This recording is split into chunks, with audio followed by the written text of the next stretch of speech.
Everyone, welcome to Sports Shorts Daily. Ronnie Rants alongside Tommy Krysan. Hope everybody had a great weekend. TK joining us from Court Street Cafe in Port Allen. I'm coming to you from the Louisiana Sports Hall of Fame studios, and we're presented by L'Auberge Casino. We're excited to announce that on October the 21st, Friday, October the 21st, which is the Friday before the LSU Ole Miss game in Tiger Stadium, that the Barstool Sportsbook ribbon cutting will take place at 3:30 that afternoon, and then it's open to the public. So if you want to go on out, you'll be able to that weekend. Going to be awesome. Barstool Grill, Barstool Sportsbook. You'll be able to go there starting on October the 21st after 3:30 p.m. in the afternoon. Today on Sports Shorts Daily, we're going to talk about, of course, LSU's win. They were dominant on defense. They were efficient on offense. Oh, by the way, if you took the under, you were a winner. That was, Tommy. It is what it is when it comes to betting. I'm done betting officially for the rest of the year with my money, because when it comes down to my money, when I actually really bet the games, I lose. But when I give my opinion and I don't put the coins where they are, I win. And of course, I told you guys on Sports Church Radio Saturday, take the under. That's the bet I like the most on the LSU game, not the covering or New Mexico said. I thought the under, because I thought LSU would be dominant on defense and at best give up one score. And I just felt like New Mexico's defense was good enough to hold LSU's offense in check, an offense that had been struggling. And so the over was 44.5. You hit that one. I know Tommy was a winner. He told you to take LSU in the points, and they covered. But that's how it works in the world of gambling. And so anyway, today we're going to talk about LSU. That's the Saints. I'm actually going to London this week. I have some thoughts on that. I kind of wish I could get my money back, but it's non-refundable. So I'll be going to London.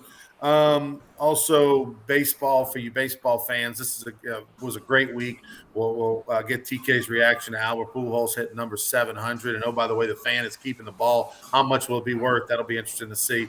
And Aaron Judge still yet to hit number 61. It'll happen. But, he hit some balls well. He had some hits. He just didn't hit any homers against the Red Sox. And not a surprise with who they were pitching and what he's done in his career against them. So still waiting on the Aaron Judge homer to get to number 61.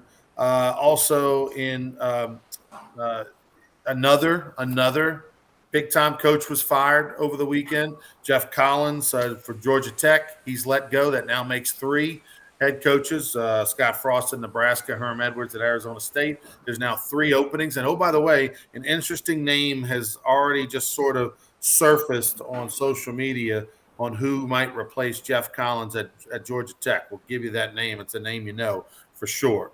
All right, TK, let's first start with LSU on Saturday.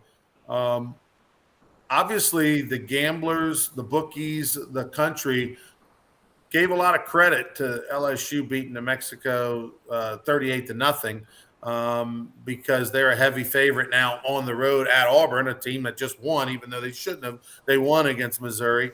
So clearly there was some value in beating New Mexico, maybe more than the fans really thought. Well, Ronnie, first thing that gets my attention is it's a shutout. Okay, New Mexico was 2-1 coming into the games. That means, they've won a couple games. And in today's world of college football, any level of football, where the offense is the thing, to shut anybody out, to not have that busted play or they got something on a short field. I mean, you start with the shutout. Plus, LSU was not, quote unquote, at full strength of the defense. Major Burns is out. Ojulari was out. So, some other guys really stepped up. But the first thing I noticed is the shutout. I mean, that's hard to do in the world of college football. You can count on one hand the number of shutouts over the weekend. Next up, I like the white helmet, white pant, purple jersey thing. I didn't think it looked bad. I like the, bouncing that around a little bit, so that looked good. But, got to make sure Daniels is okay. Goodwin is okay. Got to get some health reports. Brian Kelly's going to speak in a couple of hours about all that, I'm sure. But it was a good win. They were supposed to win. They were supposed to cover. They did. So it's a good win for LSU because now the fun starts for a couple of weeks with SEC play beginning on the road against Auburn this Saturday. That's a 6 o'clock kick. 7.5-point favorite. Now, Auburn's 3-1, just like LSU, but that's a much more shaky 3-1 than LSU's. And, the whole thing about Brian Harsin, I don't know, since the day they hired him, that hadn't been a warm and fuzzy thing over there. And there's talk that had he lost to Missouri the other day, they'd have fired him today. So it's LSU's got a chance to go on the road, get another conference win. 7.5-point favorite on the road. I thought that number would be 3 or 4. I had some people ask me yesterday. I said, 3, 4, maybe. Boom, 6.5 was the first number I saw. Now it's pretty much 7.5, no matter where you look. The couple things. One, LSU playing without 3 stars on defense was absolutely suffocating. They only allowed 7 yards of offense in the second half to New Mexico, which is pretty incredible. Usually in the second half, you might give up a few more yards because they made some adjustments. You start to put maybe the second string in, but that was impressive. So they were absolutely dominant. On offense, even though Daniels left the game when the LSU was only up 17-0 in the third quarter with that lower back injury, Nussmeier came in and really kind of righted himself. That was a big thing that LSU now can feel like, okay, they've got a viable backup quarterback. The Southern game was just a throw off. It was exact. And I give a lot of credit to Brian Kelly and how he handled the Southern game, because if he comes out and clearly what Brian Kelly did was he said, look, he used his years of experience. He saw the physical attributes of Nussmeier. He saw him in practice the entire spring and fall, and he realized, I'll take that body of seeing this guy for 7-8 months over one bad game in Southern where he was clearly pressing to try to make something happen to show he's good. And he realized that, and I thought he took a very mature approach when he said, look, he simply was just trying to press too hard. We're fine. And he showed that confidence in him, and it was rewarded because now you didn't lose the kid. He didn't get down on himself. He came back in there against a good defense with a 17-0 game. It wasn't a 47-0 game, and actually played well the second half to where, I think LSU now can go feel confident. And if something does happen to Daniels, like, okay, this guy got enough experience, 9 for 10, touchdown, over 100 yards passing, made good decisions, worked quickly. Now they've got a viable backup. Yeah, well, after spring practice, there were people who were out there a lot that said, hey, Nussmeier's a real deal. He really, in some spots, he looked better than Daniels back in the spring. Then you had the fall camp, and according to Coach Kelly, it was 1A, 1B, very close, all this. And that might have been a little bit of coach speak and trying to keep everybody happy. But, there might also have been something there. And I'm like you, that Southern thing, man, we'll toss that out as an aberration unless it happens again. But I think Nussmeier's confidence is back. His teammates now had that confidence back, although their teammates probably didn't lose it. They know the guy can go. So that is a good thing in case you have to turn to him. With Daniels' situation, that'll be his topic all week long. And then, leading up to the game Saturday. So hopefully, Nussmeier can prepare himself to be ready to go if his name's called. So I'll say this, TK.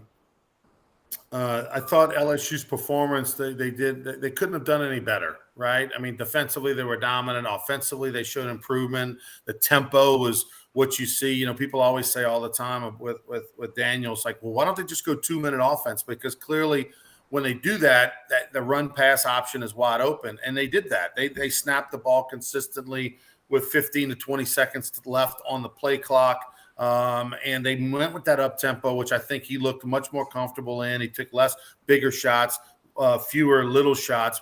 They got Blaine Besh going. They scripted the first 12 plays, got through the first 12 plays, Tommy. I think they threw passes to 4 or 5 different receivers. So they were intentional about making sure people touched the ball. That way they felt engaged into the game. You wonder what Booty was thinking sitting at home or wherever he was in the stadium watching that game. Hey, I wish I was a part of that, or, I'm glad I'm not. I mean, it's just such a weird deal. But at the same time, as he's sitting there watching his quarterbacks, throw to 10+ different receivers in the game, he's sitting there at the house and watching everybody else have good games. So he didn't even go to the game? Is that correct? Well, I don't know. I wasn't there. I was over. You and I were both at Nichols doing the Nichols game. So I'm not sure if he ended up on the sidelines or not. To me, I mean, someone might – that was there. Maybe they saw him. I would think if you're not going to come because you had a baby, then you don't go stay on the sidelines. Well, yeah, Right? if you have an excused absence, Right. I don't. Yeah, if you're on the sidelines, dress out and let's go. So yeah, I'm going to guess he was not there. And again, I repeat, that is a guess. Yeah. Instead, you and I were both down in the Bayou watching Rich Rodriguez's Jacksonville State squad, who was, clearly outmatched, outclassed Nichols in that game. And next year, Jacksonville State is going to be playing in Conference USA, whatever Conference USA looks like.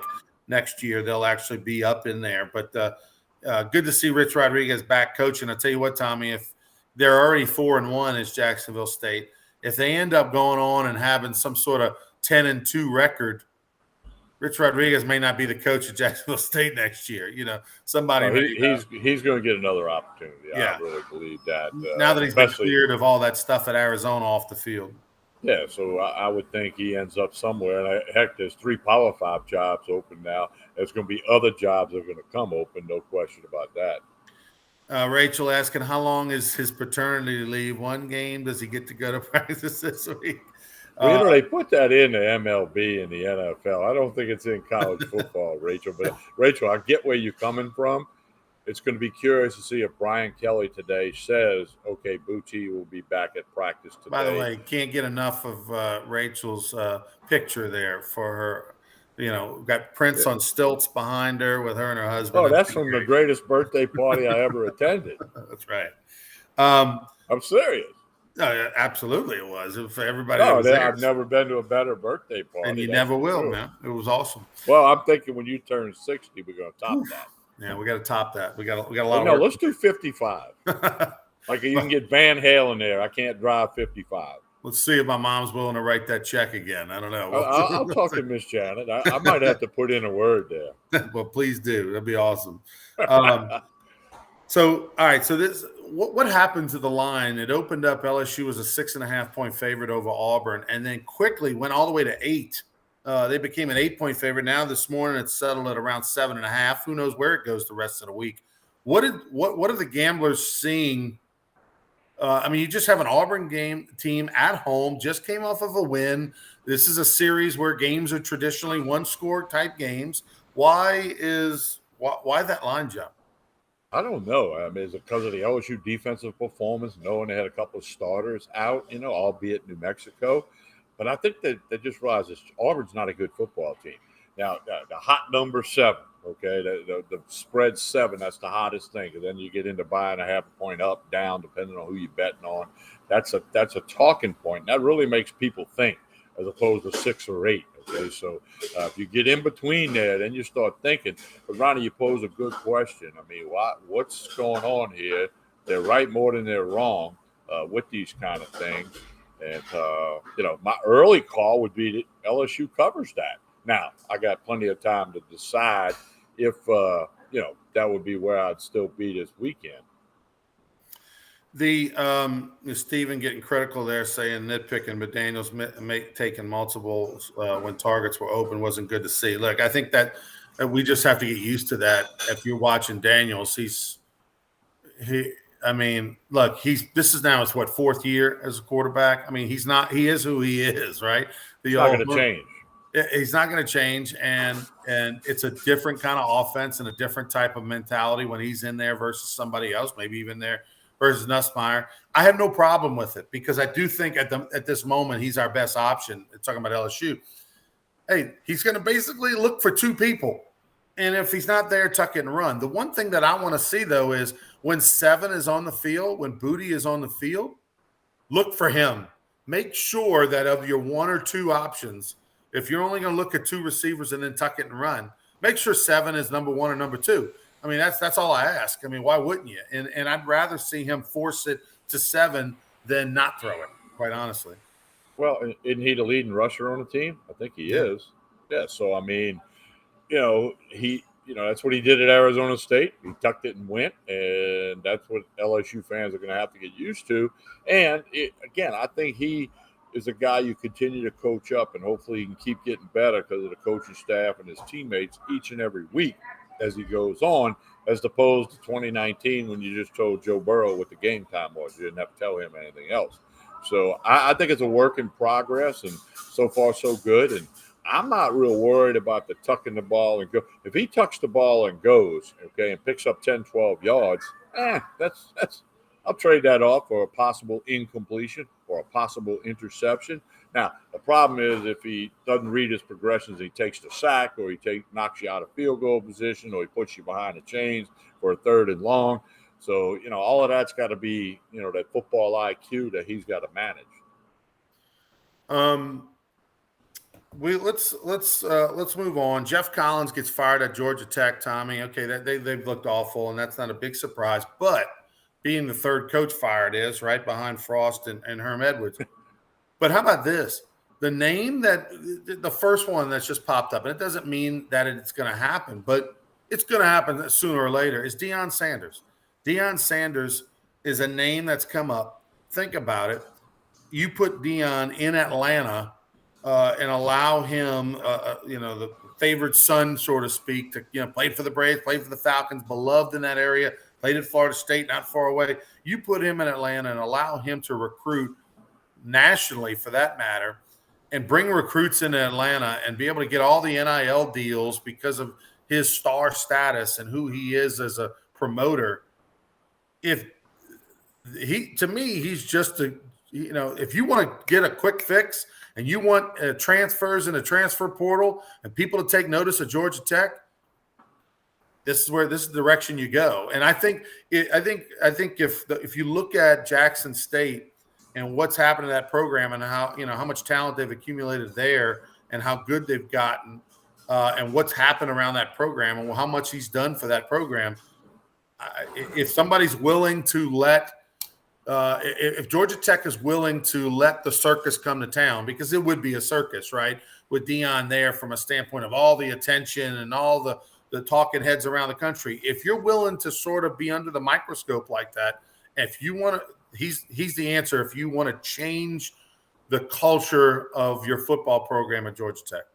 Ronnie, you and I have been a long time, and usually them first 2 or 3 names that pop up when a job opens never get the job. Mm-hmm. This could be different because of the Falcons and the Braves thing that you mentioned, and what he's done at Jackson State. By the way, Deion Sanders, 1 month from now, Tuesday, October 25th, we'll be on the Hold the Rope show with Skip and Cano. So we'll let you know when we get closer to that. He'll be on via phone. He won't be in person, but that's already confirmed.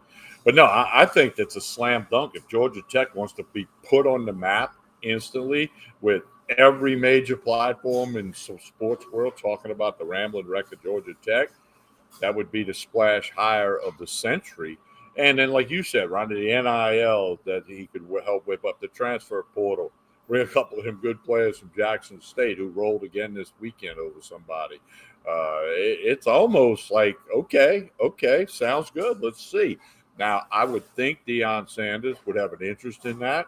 Of course. More commercials on TV. I mean, it would be big for Georgia Tech, the Ramblin' Wreck, who's really been nothing in football for a long time. Private school, engineering school, downtown Atlanta. Their stadium is in the middle of downtown. You can walk through downtown Atlanta, walk right past Bobby Dodd Stadium and not know it was there because there's a brick wall or whatever. But so I think that don't be surprised if it happens that Deion ends up at Georgia Tech. I'm not saying it will happen. Obviously, I have no inside info, but you're going to ask him when he comes on your show. Yeah, I'm going to ask him on October 25. Deion, what do you think of the Ramblin' Wreck at Georgia Tech? All right, we move on. Let's talk a little New Orleans Saints here for a minute, then we'll get into Major League Baseball. The New Orleans Saints, Tommy, I mean, they're 1-2. They go to Minnesota. Well, they take on Minnesota in London this Sunday. That'll be a 9:30 a.m. Central Time game. Believe it or not, Minnesota's only a 2.5-point favorite. I mean, that feels like, you should load up on the Vikings. That's like a misprint. I mean, you're like, what's going on there? But as we saw this past weekend in the NFL, anything can happen. I mean, Buffalo was the hottest team, and they're ready to go down there and they get beat by the Miami Dolphins. Kansas City Chiefs lose to the Colts. The Colts look like the worst team in football the first 2 weeks, and somehow they win. I mean, it was just crazy, typical NFL. In the category of anything can happen, the Broncos had 9 3-and-outs at home last night and won the football game. Yeah. Carolina So anything Panthers. can happen. Panthers had Yeah, lost 9 in a row. And no, 9-3-and-outs they had last night. They got no offense, and they won 11-10. Now the yeah, quarterback stepped out of the end zone. That didn't help. But Ronnie, the Saints on Sports Shorts Radio Saturday, I had flipped. I said I'm taking Carolina on the money line because I had some inside info that Winston's back is worse than they're leading on. Okay, and I went with the under. I went under 41. It had reached to 41. So obviously, good day for meatandpotatoesusa.com and for TK with that regard. But the Saints, here's what I say. You said Jaden Daniels is who he is. Jameis Winston is who he is. This is the same guy that played when he was at Florida State. He'd have a great game and he'd have a bad game. He won a national championship, and they had some really bad games. And at the Saints in Tampa Bay, 30 interceptions, 30 touchdowns that 1 year. He's all or nothing guy, and we saw the nothing this year except for the second half against the Falcons, or more importantly, the fourth quarter against the Falcons when he looked like a Pro Bowler. I mean, he can look like a Pro Bowler, and he can look like he should be to the bench. A lot of social media fans calling for get Andy Dalton in there. Let's see what Andy Dalton can do, especially if Winston is hurt and he's not – nobody's 100%, but he's not even close to 100% physically able to go. The eyeball test, you can tell he's uncomfortable, in my opinion. I don't know if they're going to switch to Andy Dalton or not, but certainly, it's a precarious situation. The Vikings are certainly good enough to beat the Saints, and we'll have to see what happens in London. The Saints are already there. They left yesterday. Yeah, they went right from there. Winston got a lot of these numbers, of course, when they're behind big and they're coming back, but 25 of 41 throwing the football. Did throw for 353 yards in the game. One touchdown, had 2 interceptions, was sacked. Took the sack when you didn't want him to take the sack, made it a long field goal, which was silly. Never saw the blitz coming from the right side. If you look at those numbers just overall, you think, 350 yards passing, had a touchdown, But when you watch the game in the first half when they were shut out, and I know they should have at least had 3 points in the first half. Will Lutz, what happened to him? He used to be Mr. Automatic. Instead, He kicks one almost into the rear end of the snapper. That was on him, and then pushes one terribly right on another. But and then Landry got banged up. I mean, what we heard anything on Landry? Did they report anything on him or say anything? I saw that highlight. He was jogging on the sideline trying to shake it out. Never went back in. I've not heard anything. I would suspect we hear something. Well, Wednesday for sure. I don't know if we'll hear something before that. Yeah, it looks clunky. You saw the frustration on the sideline. Winston getting into it with one of his coaches. I mean, it's just bad. And I understand Dennis Allen's standpoint of letting him sort of. Obviously, they believed in Jameis Winston. They saw him for 2 years. They gave him a 2-year deal. They made him the starting quarterback. And clearly, he's not the kind of guy that's going to take well to losing his job, right? It's not going to be like, So they're letting him have every chance. And look, Andy Dalton is not the future either. Andy Dalton would be a Band-Aid situation to where you think, okay, look, we've got this great defense. We've got all these good players on offense. We should be doing just a little bit more than what we're doing. We got to create some sort of help for our defense. And right now, it's just atrocious. Winston's all over the place. He's not making good decisions. He's taking shots downfield in double coverage and it's not taking the slow stuff. And then when he does throw the check downs, it's bad balls. I mean, it's bad to the point where I know Dennis Allen's kind of letting them play out, let them lose the job, win the jobs, keep the job. Because if you make that change to Andy Dalton, you're probably losing Jameis Winston. Yeah, you really could. That whole quarterback thing in the NFL and the backup stuff. I saw that feature on the Bills quarterbacks, how there's 3 quarterbacks and they're all in it together and they're all trying to win. Of course, and they lose yesterday. But I don't know. And then Rachel says, "Is this a coaching problem?" I don't agree. I don't know the answer to that. But Jameis Winston is the same Jameis Winston that we've known since he was at Florida State. With the inconsistency, looked like a Pro Bowler. Look like a guy shouldn't be on the field. So I don't know if it's coaching. Time might be, might need more time, Rachel, to better answer that question. But Saints better get the right. I saw a couple of posts on social media, Ronnie, like who are the Saints? What quarterback are they going to pick with the first round pick in 2023? People thinking they're going to go 1-15, 1-16, or 2-15 the rest of the year and get that pick. I don't know. So no, and look, this is going to be a tough test going against the Vikings this week. Vikings had a come from behind win against the Detroit Lions. Detroit had a 10-point lead going into the fourth quarter. Vikings scored 2 scores to win that game. And they did it really without Justin Jefferson. He only had 2 or 3 catches for like minimal yardage. So he wasn't even a big factor. They didn't even have him on track, and they were able to win a game against Detroit, a team who's much improved. Now, playing this game in London, it'll be a 9:30 a.m. Central Time start, but over there it'll be a 2:30 p.m. Start in London, and they'll have been there a week, so they'll have adjusted to the time. Smaller stadium, seats about 60,000. Not quite sure what the makeup of the crowd is going to be, if it's a neutral site, home field for the Saints or what.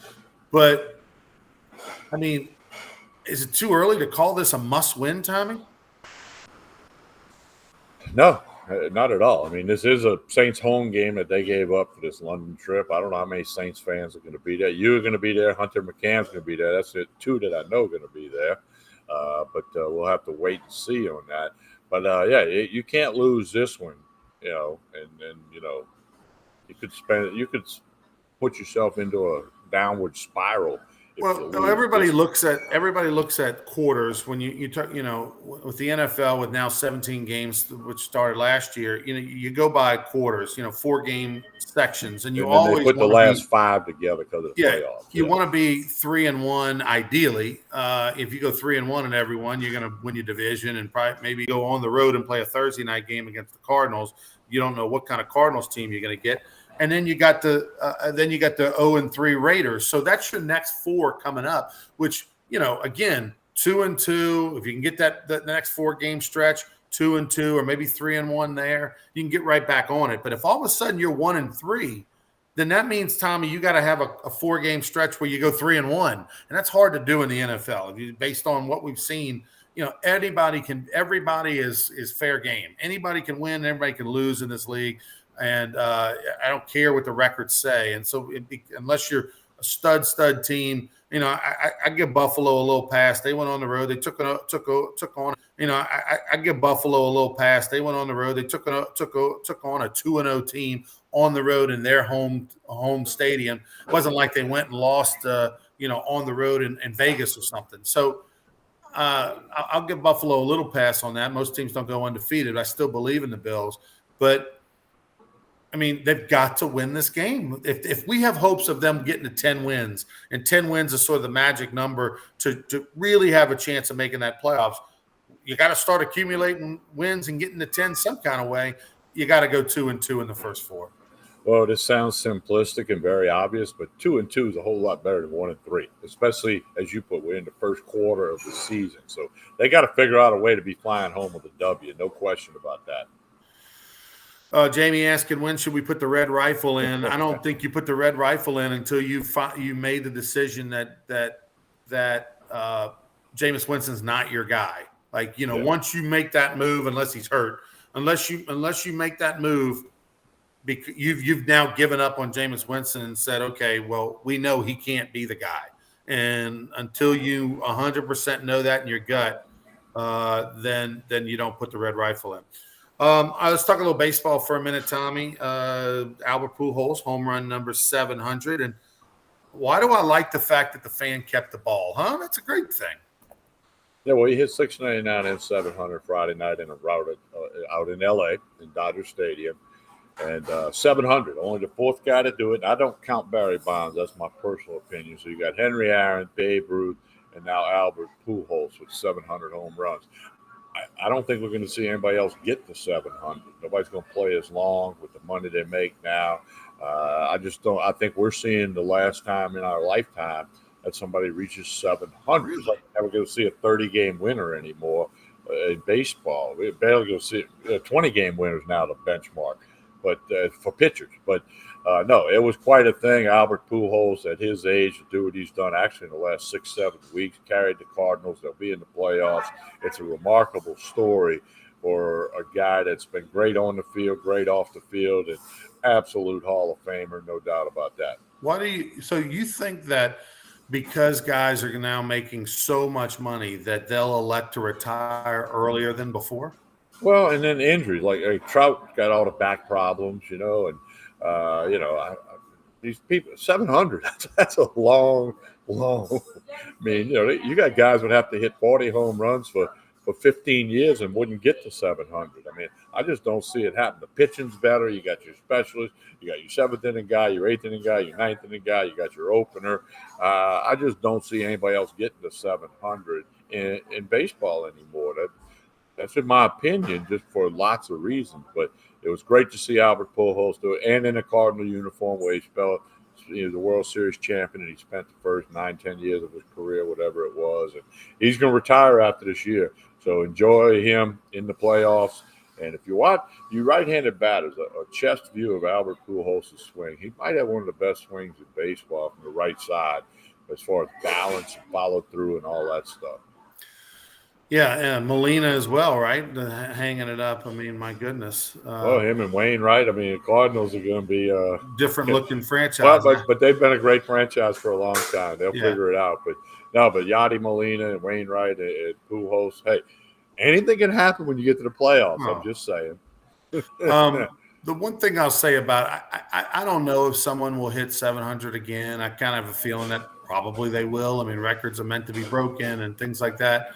But I don't think it has anything to do with the money. And here's my thought on that is that if you are a special player and, the only thing that the money does is the money just makes your life easier off the field. It makes your family's life easier, generational wealth, right? For your kids and your kids' kids and your mom and your dad and your aunts and uncles and all that kind of stuff. The money's gotten so that big. But I still think there's going to be some players out there that just love the game, like a Tom Brady, who just, it's not about the money. They just want to keep playing because what else are you going to do? I mean, when it's done, when you hang it up, there's nothing else left to do from a sports standpoint that's ever going to give you that juice and excitement. And so I don't think the 700 club is or isn't going to happen because of the money. It may not happen because of just the level of pitching or the fact that it's hard to stay healthy for that long period of time. Yeah, and I was trying to look up something there, Ronnie, with the I think I got it right here. Pujols. Miguel Cabrera's got 506 home runs. He's not getting to 700. Nelson Cruz, 459. Giancarlo Stanton, 375. Trout, 347. None of them guys are getting to 700. It's not going to happen. Well, Aaron Judge, he's going to get to 61, right? I mean, he didn't do it over the weekend. People are freaking out a little bit. Well, his first at bat last night, I was watching. He ripped a double down the line. So he's trying to also get the Triple Crown. Don't forget about that. There's a couple things going on, Mr. Judge. And they do play in Toronto, 3-game series, game 1 tonight. I'm not sure I'm sure people will be watching, but I think he gets to it. Yeah. If I'm a fan and I catch the baseball, I have no problem with the fan. There's so many fans out there that think, oh, you should give that ball back to him. No, you made a good point when you and I were talking before the show that, hey, that's better than a lottery ticket. You got a better chance of catching a foul ball if your seat's in left field than you do of winning a lottery. Yeah, you really do. I mean, and if you catch the ball, you can keep it if you want. And that's what this fan at this point in time has chosen to do. And again, it's the 700th home run. I think there's an extremely strong chance it never happens again. This guy could sit on his ball for 5 years, and the day Albert Pujols goes in the Hall of Fame, he could put it up for bid, and who knows how much money he might gather. I mean, it could be life-changing money for that person. Well, it will be life-changing money. I mean, it's just a matter of, for sure, the ball will go for $1 million, right? I mean, 700 home run ball, will go for $1 million. The question is, will it go for more than that? And you're saying that the Aaron Judge ball 61 and 62, they're saying is also going to be in that $1 million range. Yeah, or more they're talking about. So, that 700th home run, you could be talking lots of millions. Byron Painter bringing up an argument for a whole nother show, and that is, he says, TK, I do count Bonds. I believe his talent would have put him there regardless, talking about the Hall of Fame. That's a whole nother show. Yeah. And, look, if we're going to we got to put Pete Rose Well, in. if you put Ortiz in, let all the steroids people in. That's what I was against the steroids people coming in, but they put Ortiz in. He was a cheater. So if they can put him in, put them all in. Yeah, not a bad point. Put Clemens in, put Pettit in, put Palmeiro in. Palmeiro should be in by the numbers. If you put Ortiz in, he was a cheater. He's in the Mitchell report. He tested positive for PEDs. Then put them all in. All right, TK, tell us about Court Street Cafe before you get out of here. Well, breakfast, lunch, dinner, Monday through a Saturday. Big steak night, real popular on Saturday night. So I have the LSU Auburn game on. They got the daiquiri machines, lots of specials. You can connect on Facebook and Instagram. It's a great way to keep up with everything. 805 Court Street in Port Allen, just a couple of minutes over the Mississippi River Bridge. I live in the middle of Baton Rouge. It took me a little less than 15 minutes to get here this morning. Over the bridge to the right, second red light, take a right. You'll see the patio, plenty of parking available. Court Street Cafe. Jason and the staff do a great job here. You need to check them out very soon. Breakfast, lunch, dinner. Big time specials on Thursday, Friday, Saturday. They'll post all of that on the internet, Facebook, and Instagram. Court Street Cafe, Port Allen. By the way, we didn't get a chance to mention Green Bay beating Tampa Bay, the battle of two the best quarterbacks ever to live, and the game was 14-12.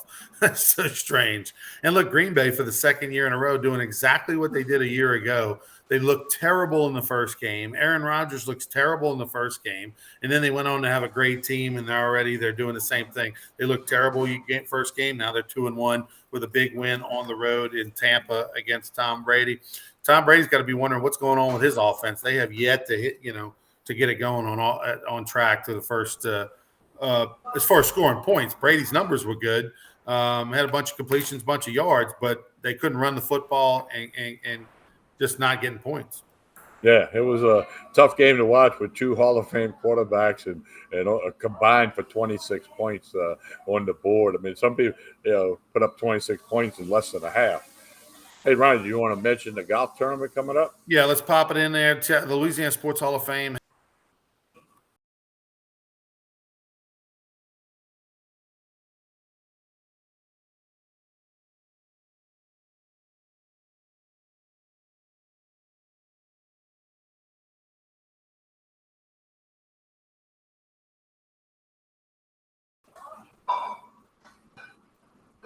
It's only $50. You can come eat and drink all you want over there on October the 30th. And then on the 31st is the tournament, 10 a.m. over at the University Club Golf Course. Go to lasportshall.com. That's lasportshall.com. You can register as an individual golfer, as a team. We'll pair you with a celebrity. We've got Tim Brando's going to be joining us. We got Paul Maneri from the 2023 Louisiana Sports Hall of Fame class is going to be playing with us. Yvette Girard, Dee Bro, Justin Vincent's going to be there. A lot of former Susan Jackson in the Hall of Fame. A bunch of past and present. Rudy Macklin's going to be playing as well. So we'll give you the list of all the special Hall of Famers that are coming up next week as we work on it this week.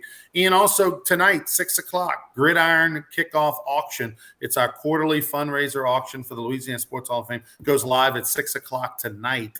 That's at lasportshall.com. 6 o'clock tonight. Your auction will last a week. So go check out the cool stuff we have, including a couple restaurants in Baton Rouge, Tommy, a 6-person chef's tasting sake wine pairing at Soji on Government Street, modern Asian cuisine. Fantastic place. Also, Supper Club. We got a 6-person best of Supper Club. Brandon Landry and the gang over there. One of the hottest restaurants in the state of Louisiana. Got a 6-person wine pairing deal over at Supper Club. Always have our LeBears special. So check it out. Go to lasportshall.com.